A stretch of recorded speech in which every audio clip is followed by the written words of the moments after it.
स्वागत प्रश्न, तपशीलवार संशोधन, पक्षपातीपणा नव्हे, समतोल, आक्रस्ताळपणा नव्हे, अभ्यासपूर्ण, तज्ञांचा सहभाग, सखोल विश्लेषण, विविध विषयांचा वेध घेणारा एक नंबरचा कार्यक्रम. पहा रोखोक डॉक्टर उदय निरगुडकरांसोबत सोमवार ते शुक्रवार दररोज रात्री 9 वाजता फक्त झी 24 तासवर.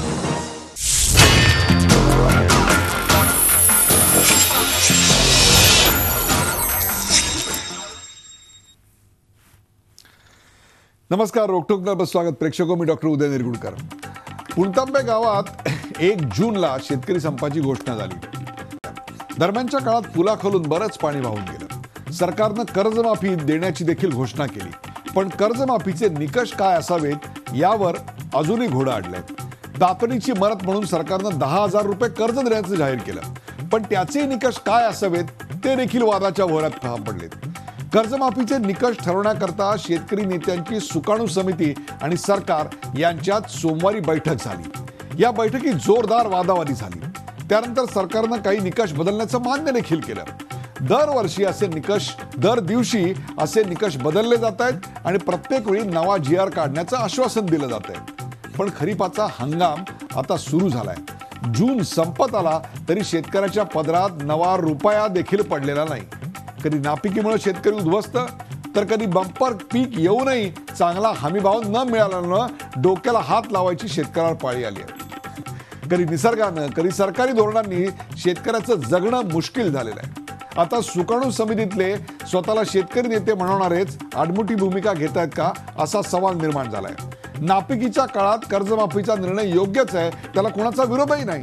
पण चांगलं पीक आलेलं असताना त्या काळातल्या कर्जमाफीसाठी हटून बसणं कितपत योग्य आहे हे बँका मान्य करतील का? त्यासाठी सबळ कारण बँकांना आपण काय देणार आहोत? निसर्ग, सरकार आणि शेतकरी नेते यांच्या चक्रात आमचा शेतकरी बांधव आज अडकलाय. त्यातून त्याला नेमकं बाहेर कसं काढणार? शेतकऱ्याचं 1 लाख रुपयापर्यंतचं कर्ज माफ करणार की 2 लाखापर्यंतचं? पंजाबमध्ये काँग्रेस सरकारनं 2 लाखाची कर्जमाफी जाहीर केली आहे, म्हणून महाराष्ट्राने 2 लाखाची कर्जमाफी देण्याची मागणी केली जाते. उद्या कर्नाटकानं जर 4 लाखाची कर्जमाफी दिली तर महाराष्ट्रात देखील पुन्हा आपण 4 लाखाचा निकष लावणार आहोत का? कर्जमाफी नेमकी कोणाला द्यावी आणि कोणाला नाही या घोळातच दिवस ढकलले जात आहेत. प्रत्यक्षात या कर्जमाफीचा फायदा शेतकऱ्यांच्या पदरात पडणार आहे की नाही अशी शंका आता येऊ लागली आहे. शेतकऱ्याला मदत देण्याचे GR बँकांपर्यंत पोहोचलेत, पण जिल्हा बँकांकडून अजून शेतकऱ्यांना खरीपासाठी नवीन कर्ज दिलं जात नाही ही वस्तुस्थिती आहे. शेतकरी नेत्यांनी कर्जमाफीसाठी सरकारला 25 जुलैपर्यंतचा वेळ दिलाय. 25 जुलैची मुदत टळून गेली त्यानंतर पुन्हा शेतकरी आंदोलन पेटणार का? त्यावेळी जी परिस्थिती निर्माण होईल त्याला सरकार कसं तोंड देणार? रोज नवे निकष, रोज नवे GR असा सावळा गोंधळ आणखीन किती दिवस सुरू राहणार? या शेतकऱ्यांना या संकटातून कोण आणि कसं बाहेर काढणार? चला यासारख्या असंख्य प्रश्नांचा वेध घेऊयात आजच्या खास रोखोक कार्यक्रमात. आडमुठे कोण?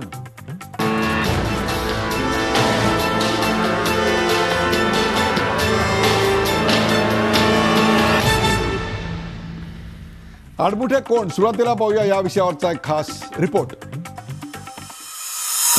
कर्जमाफीचे निकष आणि कालावधी काय असावा यावरून सुकाणू समिती आणि सरकारच्या बैठकीत सोमवारी वादावादी झाली. संतापलेल्या शेतकरी नेत्यांनी 10,000ची उचल देण्यास काढलेल्या GRची होळी केली. बैठकीत 30 जून 2016 पर्यंतचे 1 लाखांपर्यंतचे थकीत कर्ज माफ करण्याची भूमिका सरकारकडून चंद्रकांत पाटील यांनी मांडली. तर ही कर्जमाफी 30 जून 2017 पर्यंत असावी असा आग्रह सुकाणू समितीतील काही सदस्यांनी धरला. यामुळे पहिलीच बैठक फिसकटली. मुळात 1 लाखांपर्यंत सरसकट कर्जमाफी दिल्यास 80% शेतकऱ्यांचा 7/12 कोरा होणार असल्याचा दावा सरकारतर्फे करण्यात येतोय. सरकारची ही भूमिका सुकाणू समितीत काही शेतकरी नेत्यांना मान्यही होती. मात्र तोडगा काढण्यापेक्षा हा वाद वाढवण्यावर भर असणाऱ्या काही शेतकरी नेत्यांनी त्याला विरोध करत 30 जून 2017 पर्यंत कर्जमाफी करावी अशी भूमिका मांडली. तांत्रिकदृष्ट्याही अवर्षण असलेल्या काळासाठी कर्जमाफी देणं योग्य ठरणार आहे. मात्र आंदोलन चिघळवण्याची इच्छा असलेल्या काही शेतकरी नेत्यांनी या भूमिकेला विरोध केल्याचा आरोप करण्यात येतोय. काही शेतकरी नेत्यांना, तथाकथित शेतकरी नेत्यांना हे होऊच द्यायचं नाही आहे. सामान्य शेतकऱ्याची कर्जमाफी होऊच नाही असं त्यांना वाटतंय आणि त्यामुळे चर्चा तर आम्ही चालूच ठेवणार आहोत. पण याच्यातून जर निष्पन्न व्हायचं असेल तर अशा अडमुठ्या तथाकथित शेतकरी नेत्यांना खऱ्या शेतकरी नेत्यांनी खड्यासारखं बाजूला गेलं पाहिजे. तुमच्या ज्या काही अटी होत्या, मग ती 4 व्हीलरची अट असेल, बाकीच्या अटी असतील, आम्ही त्या अटी सगळ्या कमी करत आहोत आणि मग तुम्ही भांडायचं कशासाठी? मुळात निगेटिव्ह मेंटॅलिटी असलेले माणसं या सगळ्या सुकाणू समितीमध्ये जमा झालेले आहेत. खरं तर हे काही लोक तर FRP वाले आहेत की त्यांना FRP सोडून बाकीचं काही ज्ञान नाहीये. त्यांनी बाकीच्यासाठी कधी लढलेलं नाही. त्यांना फक्त या राज्यातील 60% शेतकऱ्यांच्याच फक्त चिंता आहे. शेतकरी संघटनांच्या नेत्यांची नाराजी लक्षात घेत मंगळवारी सरकारनं 10,000 रुपये उचल देण्याबाबतचे काही निकष शिथिल करण्याचा निर्णय घेतलाय.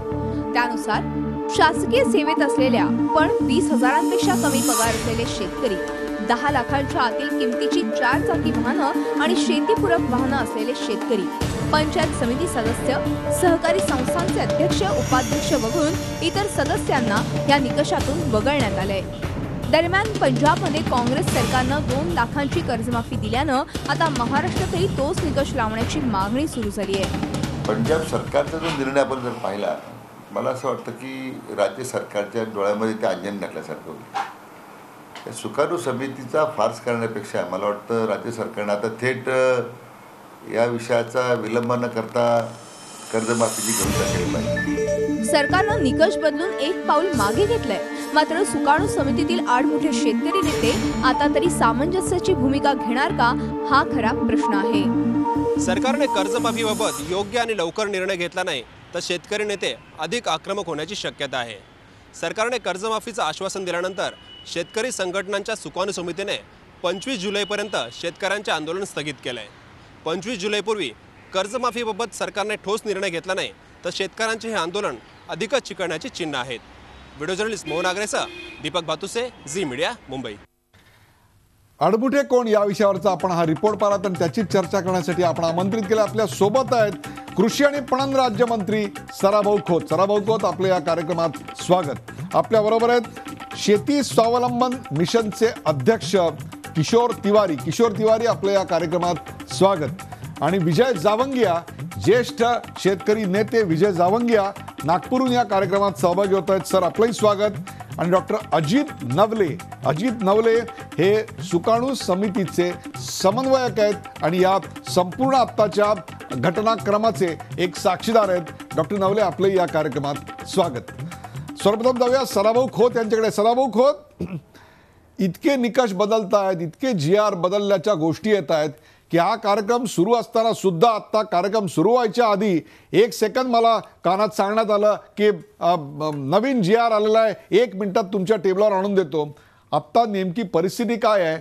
नेमकं आपण सुकाणू समितीबरोबर काय काय मान्य केलंय, कोणत्या निकषात कसे कसे बदल केलेत? सराभाऊ खोत, नेमकं काय चाललंय? परिस्थिती प्रचंड अस्थिर आहे म्हणून तुम्हाला डायरेक्ट थेट प्रश्न विचारतोय. सराभाऊ खोत, बोला. मी डॉक्टर साहेब या ठिकाणी सांगेन आपल्या माध्यमातून महाराष्ट्रातल्या शेतकऱ्यांना, कारण जे सरकारनं पूर्वी जो जार काढलेला होता 10,000 रुपयेपर्यंत तातडीनं शेतकऱ्यांना पेरणी हंगामासाठी कर्ज देण्याचा, त्याच्या मागची सरकारची भूमिका ही होती की जे थकबाकीदार शेतकरी आहेत त्यांना नव्यानं कर्ज मिळणार नाही. आणि आता पेरणी हंगाम सुरू झालेला आहे आणि अशा काळामध्ये शेतकऱ्याला खत असेल, बी बिवळा असेल, घ्यायला पैसे उपलब्ध होणं गरजेचं आहे आणि म्हणून 10,000चा जार काढला. निश्चित त्याच्यामध्ये लोकांच्या काही तक्रारी आल्याबरोबर लगेच सरकारनं त्या तक्रारींची दखल घेतली आणि आता सुधारित जार काढून जेणेकरून शेतकऱ्यांना पैसे कसे पेरणीला मिळतील या दृष्टीतनं त्या ठिकाणी सरकारनं भूमिका घेतलेली आहे.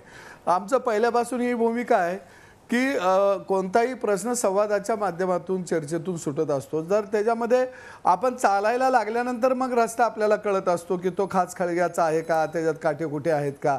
जर चाललोच नाही तर रस्ता समजणार नाही. पण काही मंडळींना आम्ही किती शेतकऱ्यांचे तारणहार आहोत हे दाखवण्यासाठी काही मंडळी काम करत आहे. परंतु आम्हाने शेतकऱ्यांच्या सूचना घेऊन त्याच्यामध्ये सुधारणा करून शेतकऱ्यांना कसा लाभ मिळेल या दृष्टीनं सरकारची भूमिका आहे आणि या दृष्टीनं खऱ्या अर्थानं सरकार काम करत आहे.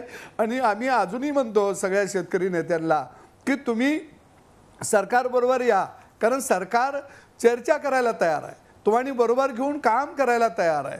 आणि जर सरकार तुम्हाला घेऊन काम करायला तयार असेल तर मग विनाकारण चर्चा करायच्या अगोदर त्याच्यातल्या अडचणी आम्ही जर सोडवायला नाही म्हटलं तर पुढचं पाऊल उचललं पाहिजे. परंतु काही मंडळींना की आम्ही नाही म्हणलोच नाही, तुमचं ऐकून घ्याला, आम्ही तुमचं ऐकून घेतो, त्यातल्या अडचणी दूर करतो, परंतु काही मंडळींना हे चालत नाही, कारण त्यांना शेतकऱ्यांच्या मध्ये दिसलं पाहिजे आम्ही कसे तुमचे तारणहार आहोत. कारण काही मंडळींना प्रश्न मिटवण्यामध्ये इंटरेस्ट नाही, तो प्रश्न कसा चिघळेल जास्तीत जास्त की जेणेकरून मग लोकांच्या समोर आपली प्रतिमा जाईल, या भूमिकेतून काही मंडळी काम करत आहे. तर मला वाटतं हे महाराष्ट्रातल्या शेतकऱ्याच्या हिताच्या दृष्टीनं योग्य नाही. हे एकमेव सरकार महाराष्ट्रातलं असं आहे की पहिल्यांदा की प्रत्येक गोष्ट शेतकऱ्याचं जाणून घेऊन खऱ्या अर्थानं काम करण्याचा प्रयत्न करत आहे. सराभाऊ खोत, तुमच्या आतापर्यंतच्या या विवेचनात आपण 7 वेळा काही मंडळी असा शब्दप्रयोग केलात. अर्थात ज्या अर्थी तुम्ही 7 वेळा मोघमपणे संदिग्धपणे बोललात याच्या अर्थी आपल्याला ते नाव घ्यायचं नाही असं गृहीत धरतो. म्हणून थेट जाऊन आपण अजित नवले यांना विचारूया. अजित नवले, काही मंडळी असं जो उल्लेख करतायत ती मंडळी नेमकी कोण आहेत असं वाटतं आपल्याला? अजित नवले, जे झारीतले शुक्राचार्य आहेत, जे आडमुठे आहेत असं म्हटलं जातं, ती मंडळी कोण आहेत? कारण सराभाऊ तर नाव घेत नाही आहेत.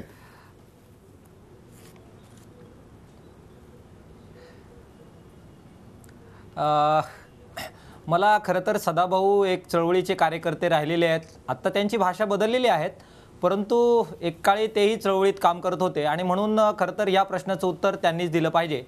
उदयजी, मी फक्त इतकंच सांगेल की आज जे शेतकरी सुकाणू समितीमध्ये नेते काम करतायत त्यांना शेतकऱ्याची नाळ बरोबर कळते, शेतकऱ्यांचे प्रश्न कळतात आणि सरकार लवाडी करते, सरकार दररोज शब्द बदलते, सरकार चर्चा करत असताना आज एक बोलल्यानंतर उद्या वेगळी भूमिका घेते. आणि अशा लबाडीलाही जर आम्ही मान्यता द्यायची असेल आणि तरी त्याच्याबद्दल काही संघर्ष करायचा नसेल अशी अपेक्षा जर सदाभाऊंची असेल तर मला त्यांना सांगू द्यात की कृपा करून हे होणार नाही. मी शेवटचा एक मुद्दा आपल्या पुढे ठेवू इच्छितो की महाराष्ट्राचा शेतकरी हा अत्यंत हुशार शेतकरी आहे. विशेषतः त्याची जी नवीन तरुण पिढी आहे ही अत्यंत चिकित्सक, विवेकवादी आणि बुद्धिवादी आहे. त्या शेतकऱ्यांना कृपा करून गृहीत धरता येणार नाहीये. ते हुशार आहेत. तुमचं जर असं म्हणणं असेल की फक्त नेतेच काहीतरी भूमिका घेऊन चाललेत आणि शेतकरी गपगुमान त्याची चिकित्सा न करता ऐकतील, तर सदाभाऊ तसं होत नसतंय. लोकांना बरोबर खरं कोण चांगलं कोण हे कळत असतंय. आणि म्हणून आम्ही काही भूमिका घेतली म्हणून आंदोलन उभं राहिलेलं नाहीये, शेतकऱ्यांच्या तरुण पिढीनं हे आंदोलन उभं राहिलेलं आहे. आणि मला आपल्याला सांगू द्यात की आमच्यापैकी कोणी माघारी जरी घेतली किंवा तुमच्यासारखं जर म्हटलं की कोणाला तरी खड्यासारखं बाजूला केल्यानंतर तुम्हाला वाटत असेल की हे आंदोलन थांबेल, तर मला सांगू द्यात शेतकऱ्याची नवी पिढी जागृत झालेली आहे. न्याय मिळाल्याशिवाय हे शेतकऱ्यांचं आंदोलन थांबणार नाही. न्याय मिळूनच ते थांबवलं जाईल आणि त्याचे नेतृत्व महाराष्ट्रातील तरुण पिढी करते आहे. त्याच्यामुळे नेतृत्वाबद्दल तुम्ही फार चिंता करू नका. आणि काही लोकांच्या बद्दल अशा पद्धतीनं समज पसरून नेतृत्वामध्ये फूट पाडण्याचं पाप कृपा करून सदाभाऊ तुम्ही करू नका, ही विनंती मला आपल्या माध्यमातून त्यांना करायची आहे. सदाभाऊ खोत याला उत्तर देतील. आणि विशेषतः नेतृत्वातली फूट हा राजकीय मुद्दा आहे, त्या राजकीय मुद्द्याला मी स्पर्श करणार नाही. परंतु आपण सरकार लबाडी करते असा एक गंभीर आरोप केलात. असं काय आहे की ज्याच्यामुळे आपला असा समज झाला की सरकार लबाडी करते? मी तुम्हाला पूर्वीचे निकष आणि आता काही मिनिटापूर्वी आलेचे निकष हे दोन्ही माझ्यासमोर आहेत. मला सांगा कोणता निकष तुम्हाला या निष्कर्षापर्यंत आणतो की हे सरकार लबाड आहे, लबाडी करते आणि आपण अत्यंत सचोटीच्या आणि शेतकऱ्यांच्या मार्गावर आहात आणि बाकी सगळेजण शेतकऱ्यांच्या विरोधात आहेत? अजित नवले.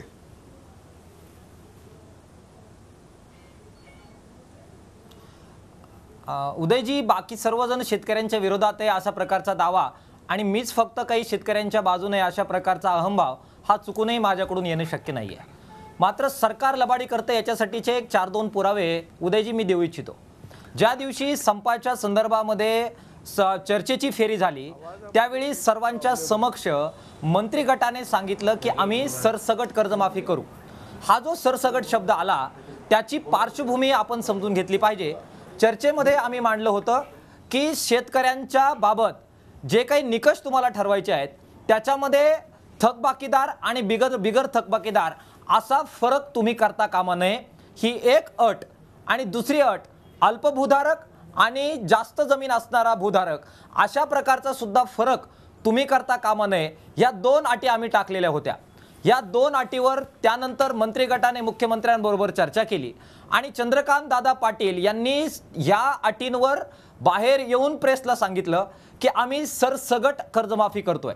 त्याचा अर्थ असा होता की थकीत शेतकऱ्यांची कर्जमाफी आम्ही करणार आहोत, बिगर थकीत शेतकऱ्यांची कर्जमाफी करणार आहोत, 30 जून 2016 पर्यंतची आणि 30 जून 16 नंतर आता 30 जून 2017 पर्यंत जे रेग्युलर कर्जदार आहे आणि थकीत कर्जदार आहे या सर्वांची आम्ही कर्जमाफी करणार आहोत.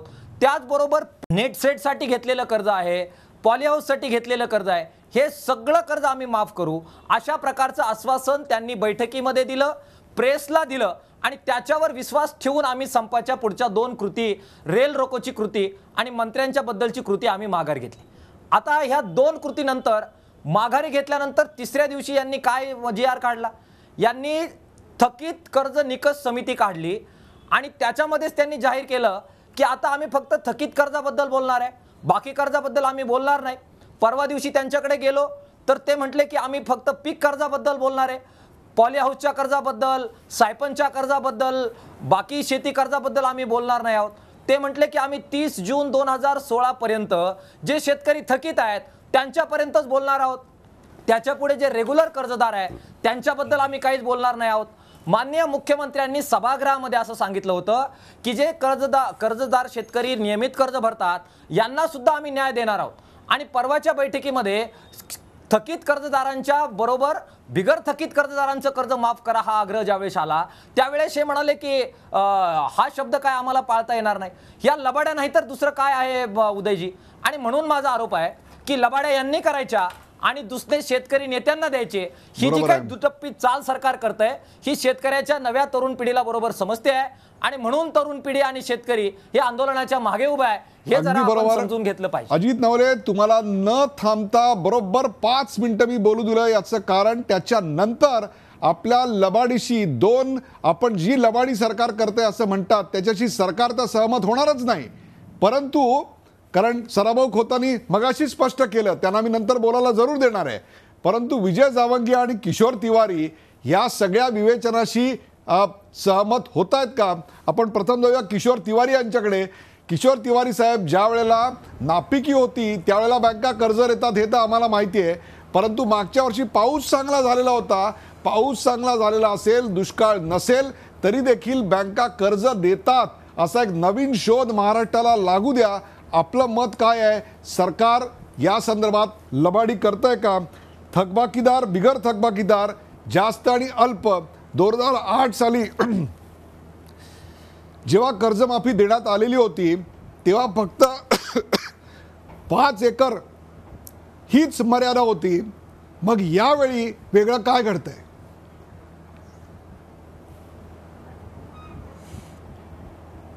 नाही, काय झालं, पहिल्यांदा जे घोषित केलं तर पहिल्यांदा घोषित केल्यानंतर जे 2 हेक्टरची अट आली होती आणि त्यामध्ये मग काय झालं, आम्ही विचलित झालो आणि आम्ही त्यांना एक सूचना दिली की तुम्ही 2 हेक्टरची अट ठेवू नका, कारण कोरडवाहू शेतकऱ्यांची जमीनदारा जास्त आहे. आणि मी आणि विजय जावंदिया यांनी 2008 मध्ये जो अनुभव घेतला होता की कर्जमाफीचा फायदा हा पश्चिम महाराष्ट्रात भरपूर झाला होता आणि आत्ता ते आंदोलन जे आहे ते पश्चिम महाराष्ट्राचंच आंदोलन आहे. आणि आत्महत्या या 90% आत्महत्या या विदर्भ आणि मराठवाड्याच्या या कोरडवाहू क्षेत्रात दुष्काळजन्य भागात होतात. महत्त्वाचं काय झालं की त्याच्यानंतर आम्ही जे आक्षेप घेतले की तुम्ही जमिनीची धारणा ठेवू नका, परंतु सरसकट एक अमाऊंट द्या, त्या अमाऊंटची तुम्ही घोषणा करा.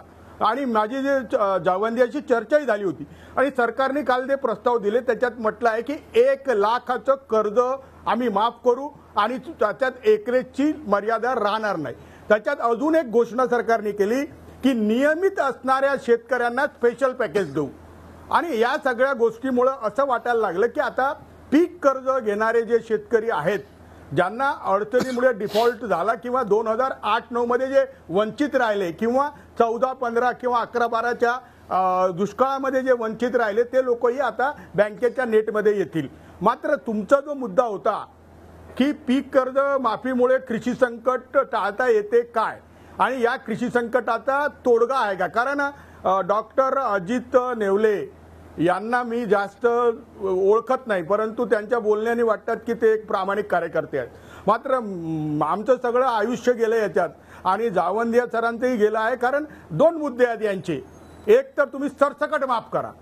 आता सरसकट माफ करा या मुद्द्यावरही थोडासा वाद होतो की सरसकट कर्ज 1,20,000 कोटीचं आहे आणि वरून कसं आहे की केंद्राची जी भूमिका आहे की भारत सरकार कोणतंही कर्ज चा बोजा उचलणार नाही आणि राज्यालाच उचवावं लागेल, ही भूमिकाही चुकीची आहे. आता अर्थसहाय्य हा विषय केंद्राचा आहे, इम्पोर्ट एक्सपोर्ट हा विषय केंद्राचा आहे, भाव ठरवण्याचा विषय केंद्राचा आहे आणि जसे तामिळनाडूचे शेतकरी केंद्राकडे पोहोचले. आता मला सांगा अजून एक मुद्दा आहे ज्याच्यावर केवले बोलत नाही आहे. स्वामीनाथन समितीची एक रिकमेंडेशन आहे, investment plus 50% profit is equal to MSP. आता हमीभाव ठरवताना लागवड खर्च अधिक 50% नफा. मला सांगा या लोकांनी काल जे बैठकीत होते ना, तर ते राजू शेट्टी म्हणा की ते आमचे रघुनाथदादा पाटील म्हणा, आमच्या जावंदियांचे जे डिफरन्सेस आले होते त्या जागतिकीकरणाच्या प्रक्रियेत खुल्या अर्थव्यवस्थेत जर तुम्ही गेला आहात तर तुम्हाला प्रोटेक्टेड इकॉनॉमीमध्ये तुम्ही जाता येत नाही आणि तुम्हाला जर प्रोटेक्टेड इकॉनॉमी द्यावी लागेल तर सबसिडीज तुम्हाला रिइंट्रोड्यूस कराव्या लागतील आणि या विषयावर चर्चा झाली. आणि मला सांगा या सुकाणू समितीमध्ये आमचा बच्चू कडू सोडला तर कोणीच नाही आहे. आमचे विजय जावंदियांना त्यांनी आमंत्रित केलं होतं, पण त्यांना जेव्हा कळलं की मी एकटाच बोलणार माझ्याकडून तर ते बिचारे दूर राहिले. मला त्यांच्याबद्दल आदर आहे की त्यांचे विचार घेऊनच आणि त्यांच्या सल्ला घेऊनच मी सरकारसमोर मांडत असतो. मात्र आल्या त्यांनी मला सांगितलं की किशोर म्हणे 1 लाख नाही म्हणे, पंजाबनी 2 लाख दिले, आता तू महाराष्ट्रात 2 लाख आण म्हणे. आता कसं आहे की तुम्ही म्हणाले की कर्नाटकने 4 लाख दिले तर 1 लाखामध्ये त्यांनीच मला आकडा दिला होता की 60 ते 70% शेतकरी जे अडचणीत आहे आणि जे नैराश्यात गेलेले आहेत ते कर्जमुक्त होतील आणि आत्महत्याचं प्रमाण मोठ्या प्रमाणात कमी होईल. आणि याच्यासाठी सरकारने सगळी तयारी केली आहे. नैराश्यग्रस्त शेतकरी आणि डिस्ट्रेस पूर्ण कर्ज माफ होणार आहे, परंतु आत्महत्या नाही. याच विषयावर विजय जावंगिया आपलं काय मत आहे? सरकार लबाडी करताय असं आपल्याला वाटतंय का विजय जावंगिया? मला असं वाटतंय की सरकारने सुरुवातीपासून लबाडीच केलेली आहे, पण त्यांना जे करायचं होतं ते त्यांनी केलेलं आहे. त्यांनी पुणतांब्याच्या शेतकऱ्यांची समझोता करताना 5 एकराच्या शेतकऱ्यांचं सरसकट कर्ज माफ करू अशीच थाप त्यांना दिलेली होती. मी पुणतांब्याच्या शेतकऱ्यांशी ताबडतोब बोललेलो होतो आणि डॉक्टर साहेब तुमच्या माहिती करता सांगतो, त्यावेळेसच मी पुणतांब्याच्या शेतकऱ्यांना सांगितलं होतं की हे होणं नाही. असं जर झालं की 5 एकराच्या शेतकऱ्याचं कर्ज सरसकट माफ आणि 5 एकराच्या शेतकऱ्याकरता अभ्यास समिती आणि अजित नेवले इथे आहेत, मी त्यांनाही सांगतो की तुमच्यासोबत सुद्धा काय झालं की 5 एकराच्या वरच्या शेतकऱ्याचं ठरवू आपण 25 जुलैपर्यंत अभ्यास करू. मला इथेच धोका दिसला होता. मी पुणतांब्याच्या शेतकऱ्यांना सांगितलं होतं की असं जर झालं तर देवेंद्र फडणवीस मुख्यमंत्री राहू शकत नाही, कारण जे मनमोहन सिंगांच्या कर्जमाफीत झालं होतं त्या 30,000 कोटी रुपयापैकी 50-60% रक्कम ही सगळी पश्चिम महाराष्ट्रात जाईल आणि विदर्भ मराठवाड्याला 20-25% मिळेल. मला काय वाटतंय आमच्या शेतकऱ्यांमधली सुद्धा चूक आहे. उत्तर प्रदेशची जी कर्जमाफी झाली त्या कर्जमाफी नंतर हा स्पार्क झाला आणि पुणतांब्याच्या शेतकऱ्यांना सलाम करायलाच पाहिजे. त्यांना बाजूला करून आपण जाऊ शकत नाही. त्यांनी सगळ्यांची झोप उडवली, सगळ्या शेतकऱ्यांची झोप उडवली. पण उत्तर प्रदेशची कर्जमाफी ही फक्त 5 एकराच्या शेतकऱ्याची पीक कर्जाची होती, सरसकट नव्हती. 5 एकराच्या शेतकऱ्याची, 6 एकराच्या सुद्धा शेतकऱ्याची नव्हती. मला काय वाटतंय की आता पंजाबने आपल्याला एक चांगला अजून हत्यार दिलेला आहे.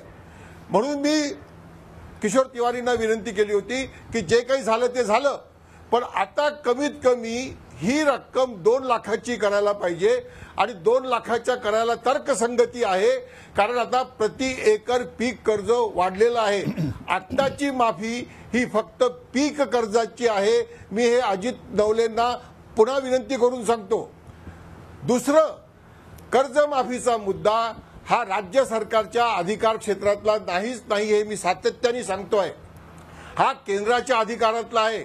आणि आज तुमच्या समोर हे सांगतो की परवा मोदींनी काय निर्णय घेतला. मोदींनी परवा निर्णय घेतला की 3 लाखाचं कर्ज 4% व्याजाने मिळणार. हा निर्णय जुनाच आहे, नवीन नाही. पण ते 5%चं सब इन्व्हेन्शन देण्याकरता केंद्राच्या बजेटमध्ये व्यवस्था करण्याचा प्रचार झाला की नाही झाला. म्हणजे केंद्र सावकार आहे. मग केंद्र जर व्याजाचा दर कमी करण्याकरता बजेटमधनं पैसे देऊ शकतं, तर मग केंद्र शेतकऱ्यांचं कर्ज माफ करण्याकरता केंद्राच्या बजेटमधनं पैसे का देऊ शकत नाही, हा प्रश्न आहे. आता सहकारी बँका या 10,000 करता काय सांगतात आहेत की आमच्या जुन्या नोटा या तुम्ही द्या पहिले, मग आम्ही 10,000 देतो. उदयजी यांना विचारा बरं की 2 वर्षापूर्वी नोटबंदी नव्हती तेव्हा थकीत कर्जदाराला यांनी कर्ज दिलं होतं का हो. मला असं वाटतं की या सगळ्या याच्यात राजकारण होत आहे आणि आजी माझी सगळे सत्तेचे लोक पुन्हा शेतकऱ्यांचा वापर करतात आहे. दुर्दैवानं याच्या पुढची परिस्थिती भयानक होणार आहे. आपण पुढच्या याच्यात बोलू. फक्त एक इशारा देतो की यावर्षी तुरीची जी परिस्थिती झाली ती परिस्थिती पुढच्या हंगामात सोयाबीनची व्हायला वेळ लागणार नाही, कारण सोयाबीनचा हमी भाव 3,050 जाहीर केला सरकारने आणि आजच 2400-2500 रुपये भाव आहे. पावसाने डोळे वट्टारले आहेत, फेर पेरणीचं संकट आहे. मला असं वाटतंय की 2 लाखाचं कर्ज जर माफ केलं देवेंद्र फडणवीसांनी तर ते देव ठरतील आणि भागते भूत की लंगोटी सही, मी अंडरलाईन करतोय, भागते भूत की लंगोटी सही म्हणून आम्ही स्वीकार करू. कारण ही कर्जमाफी ज्याला देवेंद्र फडणवीस टीका करायचे मनमोहन सिंगाच्या कर्जमाफीला त्याच्यापेक्षा वेगळी नाही. तेव्हा ते म्हणायचे की बँकेचा फायदा झाला, आता कोणाचा फायदा होणार आहे हो. मला त्या वादात जायचं नाहीये. पण आता तरी आपल्याला हे पदरात पाडून या देशातल्या महाराष्ट्रातल्या 70% 75% शेतकऱ्यांना जर प्राणवायू मिळणार असेल तर तो पदरात पाडून घ्यायचा आणि पुढे मोठ्या लढाईची तयारी करावी लागेल. लढल्याशिवाय पर्याय नाहीये, इतकंच आता सांगतो. प्रेक्षको, 3 वेगवेगळे मुद्दे आपल्या समोर आले. सरकारच्या लबाडीचा मुद्दा नवले यांनी मांडला, तर त्याहीपेक्षा सुद्धा उत्तर प्रदेशच्या कर्जमाफीमध्ये पीक कर्जासाठीच फक्त पिकासाठीच कर्ज होतं, इतर बाबींसाठी नव्हतं, असं स्पष्टीकरण समोर आलंय. सरकारकडून याला काय उत्तर येतं एका ब्रेक नंतर पाहूया. कुठे जाऊ नका, पाहत राहा झी 24 आपण पाहता आडमुठे कोण.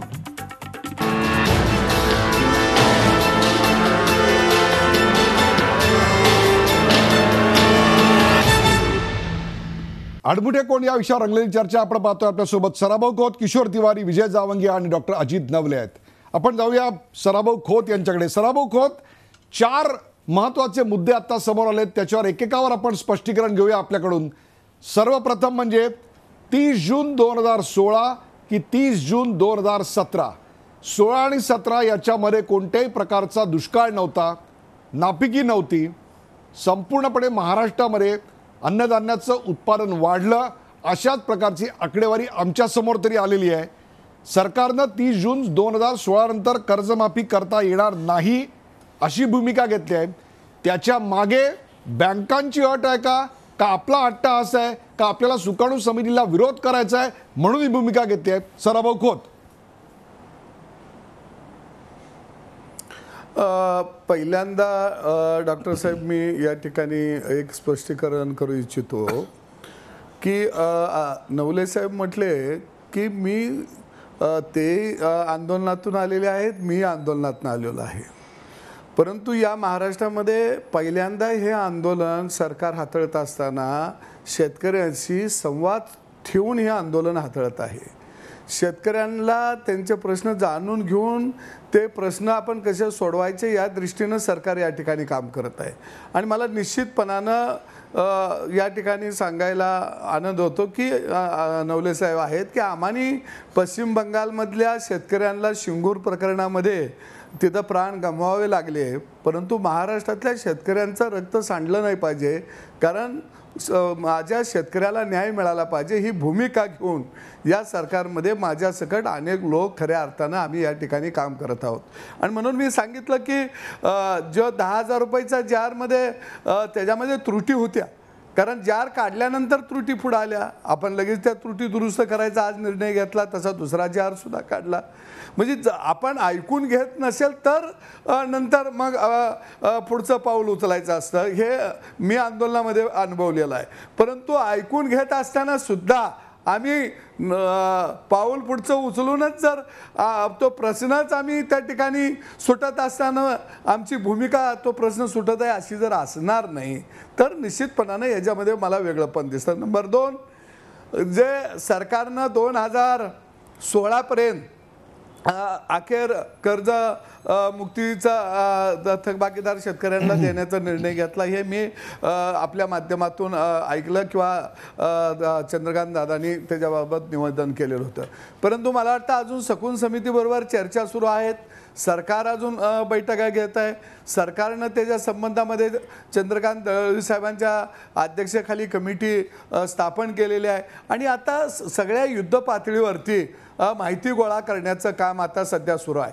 आपण 2016 पर्यंत ह्याचा अर्थ की जे थकबाकीदार शेतकरी आहेत, मग ते 2011चे असतील, 2010चे असतील, 2014चे असतील, अशा अनेक शेतकरी आहेत की ते गेली 2012 पासून थकबाकीदार शेतकरी आहेत. मी इथं जावंदे साहेबांनी चांगला मुद्दा मांडला, कारण 2008 सालाची जी कर्जमुक्ती झाली ही फक्त विदर्भाला डोळ्यासमोर ठेवून झालेली होती, कारण मोठ्या प्रमाणामध्ये आत्महत्या ह्या विदर्भामध्ये झालेल्या होत्या. परंतु 5 एकराची अट घातल्यामुळं विदर्भातला शेतकरी त्यावेळी वंचित राहिलेला होता. परंतु आता विदर्भातला शेतकरी असेल, आत्महत्याग्रस्त शेतकरी असेल, हा वंचित राहणार नाही ही भूमिका घेऊन सरकार काम करायला लागलंय. मी अजित नवले साहेबांना सांगेन की 2008 सालची कर्जमुक्ती ही झालेली किती होती, 6,900 कोटीची होती आणि तिचा लाभ मिळालेला होता 36,79,000 शेतकऱ्यांना, 36,79,000 शेतकऱ्यांना लाभ मिळालेला होता. पुन्हा सरकारनं ज्यांना कर्जमुक्ती मिळाली नाही, नियमित कर्ज भरलेलं आहे, त्यांना 20,000 रुपये दिलेलं होतं, त्याचा लाभ या राज्यातल्या 21 लाख शेतकऱ्यांना मिळालेला होता. पण मी अजित नवले साहेबांना ठामपणानं सांगतो, आत्ताची कर्जमुक्ती ही सर्वात मोठी कर्जमुक्ती असणार आहे. 7,000 कोटीच्या दुप्पट तिप्पट कर्जमुक्ती असणार आहे आणि या राज्यातल्या सगळ्या शेतकऱ्याला दिलासा देणारी ही कर्जमुक्ती असणार आहे आणि त्या दृष्टीनं सरकार काम करत आहे. शेवटी सरकार कुणाचं आहे? सरकार शेतकऱ्यांचं आहे, कारण शेवटी इथं काम शेतकऱ्यांच्यासाठी, सामान्य माणसासाठी सरकारमधल्या महामंडळींना काम करायचं आहे. इथं काय आम्ही उद्योगपतींच्यासाठी सरकार चालवत नाही, सामान्य माणसाचा काय प्रश्न आहे तो जाणून घेऊन सरकार या ठिकाणी काम करत आहे. आणि नवले साहेब, खऱ्या अर्थानं तुम्ही आम्ही अनेक आंदोलनं केली, पण कुठल्या आंदोलनामध्ये या पद्धतीनं सरकार सकारात्मक चर्चा करत बसलं नव्हतं. पण आज आपल्याबरोबर सरकार चर्चा करत आहे.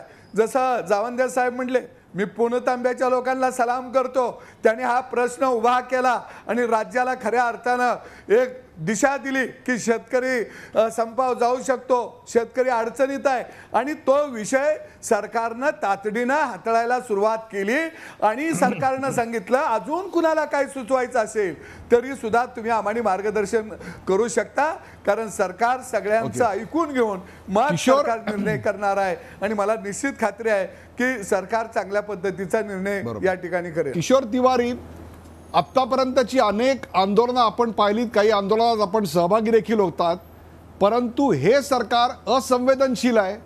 हे सरकार शेतकऱ्यांची कोणत्याही प्रकारची चर्चाच करत नाही आहे अथवा चर्चेनंतर निकष लवचिक ठेवायला तयार नाही आहे. या सरकारची भूमिका आडमुठी आहे असं आपल्याला वाटतंय का सरकारने लवचिकता दाखवली आहे परंतु त्याच्यातल्या आणखीन काही गोष्टी बदलायला पाहिजे असं आपल्याला वाटतं? किशोर तिवारी, हे बघा डॉक्टर साहेब, देवेंद्र फडणवीसनी संवेदनशीलता दाखवली आणि त्यांनी वारंवार या विषयावर चर्चा करून हे निर्णय घेतले. आता तुम्ही मला सांगा की निकष बदलले गेले, आज ते निकष बदलले गेले आहे मात्र निकष जे होते, आता 4 लाख रुपये उत्पन्न याची जी सूट आहे, अरे 4 लाख शेतकऱ्यांचं उत्पन्न आहे काय? आणि इन्कम टॅक्स रिटर्न भरणारे शेतकरी, आता ते एकूण भारतात 8% लोक भरतात आणि त्याच्यातले शेतकरी किती असतात? हे सगळे काळा पैसा व्हाईट करणारे लोक इन्कम टॅक्स रिटर्न मध्ये ऍग्रिकल्चर इन्कम दाखवतात. अहो मला एक सांगा तुम्ही की आमचे डॉक्टर साहेब अजित नेवले हा प्रश्न आणि सदाभाऊ खोत तुम्ही जे म्हणतायत ना रेकॉर्ड होईल, अहो तुम्हाला मी सांगून ठेवतो, महाराष्ट्र सारख्या राज्याला जिथे 4,20,000 कोटीचं कर्ज आहे तिथे 32,000 कोटी देणं कठीण आहे. अजून तुम्ही म्हणताय 60,000 कोटीची होईल, सगळ्यांना मिळेल. हे बघा, कृषी पतपुरवठा धोरण हे केंद्राच्या अखत्यारीत असते आणि ज्या रीतीने बँका या डोक्यावर नाचत आहेत तर त्या बँकांना वठणीवर आणावं लागेल आणि या बँकांना वठणीवर आणल्याशिवाय काही होणार नाही. आणि मी सांगतो की उत्तर प्रदेशला तुम्ही वाऱ्यावर सोडाल, मध्य प्रदेशला वाऱ्यावर सोडाल, पंजाबला वाऱ्यावर सोडाल, अहो शेतकऱ्याचे प्रश्न हाताळायचे, लॉ अँड ऑर्डरचा प्रश्न हाताळायचा. मी डॉक्टर नेवले यांना म्हणतो की तुम्ही दिल्लीला जाऊन आंदोलन का करत नाही ज्यांना ही सगळी तरतूद करायची आहे? आणि मला सांगा की ज्यासोबत आमचे सदाभाऊ खोत काम करतात ते नेते काल जे फार ओरड करत होते त्यांनी दिल्लीला जाऊन काय केलं आणि त्या आमच्या अरुण जेटलीला हा विषय समजून सांगायला पाहिजे. अहो कृषी पतपुरवठ्यामध्ये आपल्याला यावर्षी कमीत कमी 70,000 कोटी रुपये वाढवून घ्यावे लागतील. आणि काय झालं की एक आम्ही रिकव्हरी आणि इन्स्टिट्यूशनल नेटवर्कमध्ये 72% शेतकरी आणल्यानंतर यांनी काय केलं की कर्जमाफी होत आहे याचा दुष्परिणाम हा झाला की कर्ज भरले नाही. जे आतापर्यंत 80% कर्ज वाटप झालं होतं रेग्युलर शेतकऱ्यांना त्याचं वाटपही झालं नाही. अजून समजून घ्या, मला थोडंसं बोलून द्याल, नंतर जावंद्या मला क्रॉस करतीलच. मात्र मी तुम्हाला सांगतो की बँकिंग नेटमध्ये जर 100% शेतकरी आले तर त्यांना पीक कर्ज माफीचा फायदा होऊ शकतो आणि तोही नापिकीचं वर्ष असलं पाहिजे. ते वर्ष या वर्षीचा मुद्दा फारच भयंकर आहे की तुम्ही रेकॉर्ड प्रोडक्शन करता आणि तुमची प्रोडक्टिव्हिटी डबल डिजिटला जाते आणि उत्पन्न कमी होते. यावर चर्चा झाली पाहिजे. उत्पन्न कमी होत आहे, विजय जावंगिया म्हणतात की उत्पन्न विजय जावंगिया कृषी विजय जावंगिया बोला. नाही, किशोरचा अजूनही आंदोलक किशोर जिवंत आहे म्हणून मी त्याला धन्यवाद देतो. आता सदाभाऊ म्हणत होते की विक्रमी कर्जमाफी राहील. हे विक्रमी कर्जमाफी देवेंद्र फडणवीस साहेब सुद्धा सांगतात आहेत आणि 30,000, 32,000, 40,000 कोटीचे आकडे फेकले जातात आहेत. मनमोहन सिंगांच्या वेळेला 7,000 कोटीची कर्जमाफी होती. तेव्हाचे 7,000 कोटी रुपये आत्ताचे 30-40,000 कोटी रुपये आहेत ना. तेव्हा 20,000 रुपयाचं विदर्भातल्या शेतकऱ्यांचं 5 एकराच्या वरच्या, डॉक्टर साहेब मगाशी तुम्ही म्हणालात ना, आम्ही भांडलो, मणिशंकर अय्यरांनी आमची वकिली केली राहुल गांधीकडे, सोनिया गांधीकडे, मग अमेंडमेंट झालं आणि मग 20,000चं कर्ज माफ झालं. आता तेव्हाचे 20,000 आत्ताचे 2 लाख आहेत ना. मग आत्ताचे 2 लाख कर्ज माफ करा ना सदाभाऊ. कशाला तुम्ही उगाच ढोल पिटतायत? प्रश्न तो नाही आहे. प्रश्न पुणतांब्याच्या शेतकऱ्यांनी आंदोलन करून तुम्हाला बोलायला लावलं आणि तुम्ही काय बोलत होता कर्जमाफीच्या आधी देवेंद्र फडणवीस साहेब की आम्हाला माफी नाही करायची. माफी हे उत्तर नाही आहे. शेतकऱ्यांना कर्जमुक्त करायचं आहे, शेतकऱ्यांना कर्ज परत करण्याची ताकद द्यायची आहे. मग मनमोहन सिंगांनी जे केलं ते तुम्ही आता करता आहात. मग त्याच्यानंतरचं जे करायचं आहे ते तुम्ही आता केव्हा करणार? मनमोहन सिंगांनी लोकसभेच्या निवडणुकीच्या आधी 28 ते 50% सगळ्या शेतीमालाचे हमीभाव वाढवले होते. तुम्ही वाढवता का सदाभाऊ खोत? मोदी साहेबांना जाऊन सांगा ना, तुम्ही आमचं नेतृत्व करा ना. मला काय वाटतंय सदाभाऊ, कृपा करून सत्तेवर बसून तुम्हाला काय करायचं ते करा, पण आपण संघटनेच्या याच्यात काय म्हणायचो की बुडाला खुर्ची चिकटली की टाळूला जीभ चिकटते. कमीत कमी शेतकऱ्यांच्या घामाच्या दामाचा प्रश्न असा डायल्यूट करू नका. आज 42 रुपये 44 आपण मुद्दा मांडला. आपण जाऊया अजित नवले यांच्याकडे. अजित नवले, विजय जावंगिया शब्दांच्या टीकेपेक्षा हा प्रश्न सोडवण्याच्या दृष्टिकोनातून शेवटच्या काही मिनिटात चर्चा होते का बघूया. अजित नवले, व्यवहारात बसू न शकणाऱ्या काही मागण्यांमुळे हा प्रश्न अडमुठा बनलाय अशी आता संपूर्ण महाराष्ट्रात एक समज झालेला आहे. हे सोडवण्याच्या दृष्टिकोनातून काही पावलं टाकता येतील असं वाटतंय का आपल्याला? मुळात उदयजी, सावंतियाजी हे आमचे नेते आहेत आणि त्यांच्याच शाळेमध्ये अनेक गोष्टी आम्ही शिकलोय आणि त्यांनीच आता जो मुद्दा मांडला त्याच्याबद्दल मी अधोरेखित करू इच्छितो. त्यांच्या 2 लाखाच्या मर्यादेबद्दल आमच्या सुकाणू समितीचे मतभेद आहेत. आम्ही म्हणतोय संपूर्ण करा, पण त्यांनी जो अधिक बेसिक मुद्दा मांडला त्याच्याकडे उदयजी मी आपलं लक्ष वेधू इच्छितो. ते असं म्हणाले की शेती हा केंद्राशी सुद्धा संबंधित मुद्दा आहे आणि म्हणून संबंध देशातील आणि महाराष्ट्रातील शेतकरी अडचणीत असताना केंद्र सरकारने वर हात करणं हे मला असं वाटतं की अत्यंत बेजबाबदारपणाचं लक्षण आहे आणि म्हणून एकूण जबाबदारी घेऊन केंद्राच्या धोरणाचा परिणाम म्हणून शेती अडचणीत आलेली आहे. त्याच्यामुळे त्यांनी सुद्धा ह्या कर्जमाफीसाठी हातभार लावला पाहिजे ही अत्यंत रास्त भूमिका आहे. तिवारीजी म्हणतायत की आम्ही दिल्लीला जाऊन आंदोलन करावं, तर तिवारीजींची इच्छा महाराष्ट्रातील शेतकरी नक्कीच पुरे करतील आणि त्या पद्धतीने हे आंदोलन पुढे जाईल याच्याबद्दल मला काही शंका नाही. उदयजी, बेसिक प्रश्नाला मी एक उत्तर या संदर्भात देऊ इच्छितो. ही मांडणी केली जाते की 2016 पर्यंत दुष्काळ होता. RBIचे नॉर्म्स आहेत की दुष्काळ असल्यामुळे किंवा नैसर्गिक आपत्तीमुळे जर शेतकरी बाधित झाला तरच त्याला कर्जमाफी देता येईल, हेही आपल्याला मान्य करता येईल. परंतु 2016 नंतर 2017 पर्यंत शेतकरी नैसर्गिक आपत्तीनं जरी त्रस्त नसला तरी सरकारच्या धोरणामुळे तो प्रचंड त्रस्त झालेला आपण पाहिलेला आहे.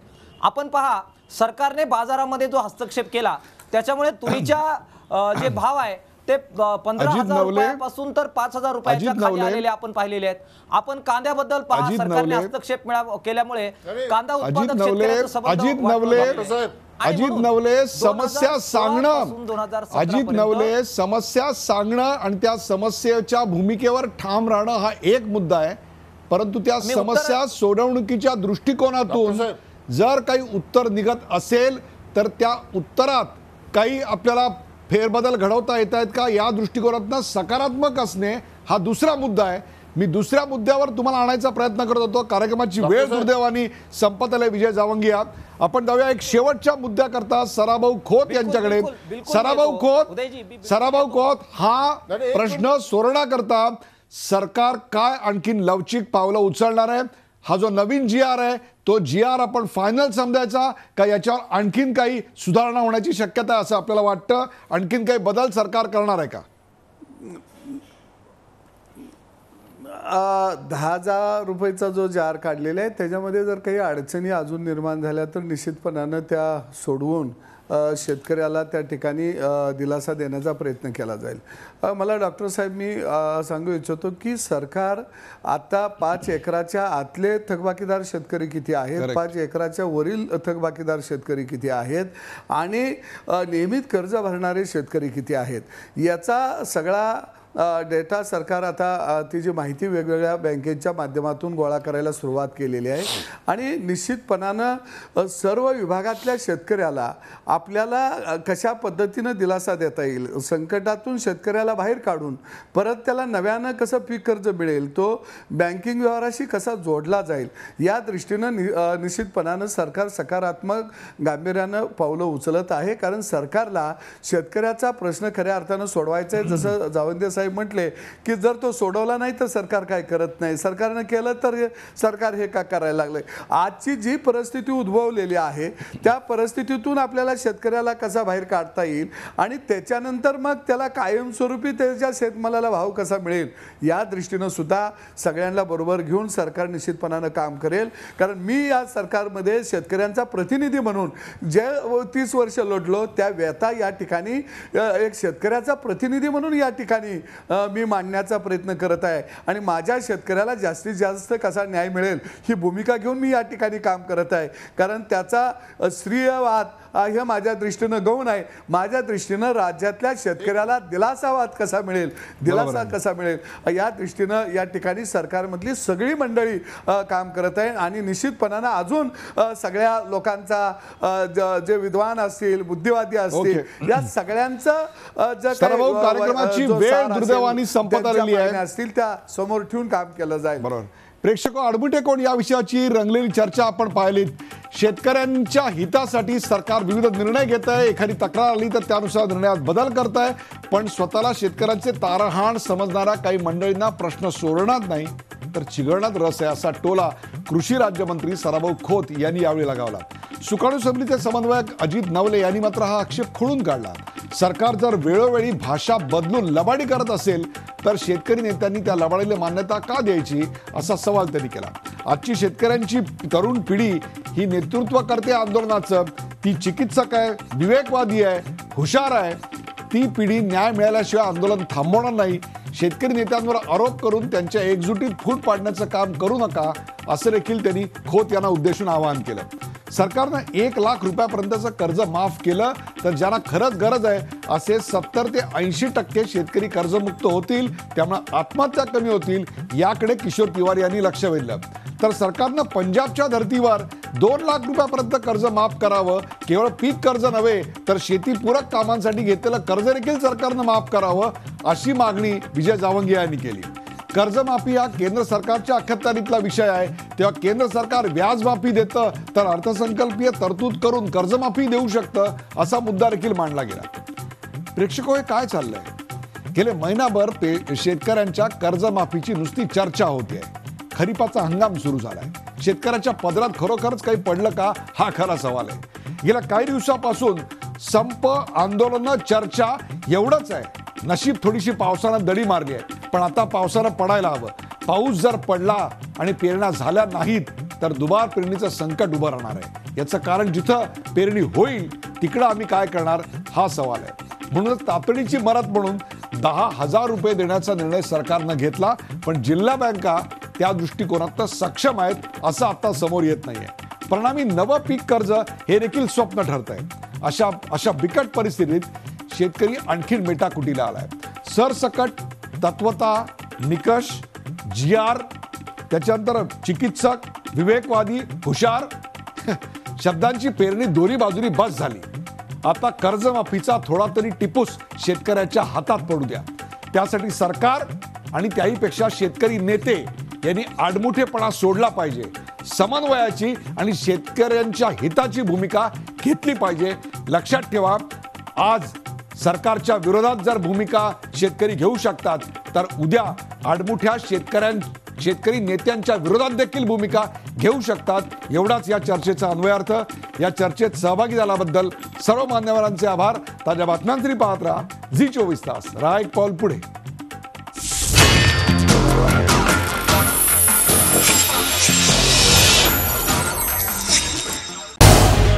झी24 तास, रहा एक पाऊल पुढे.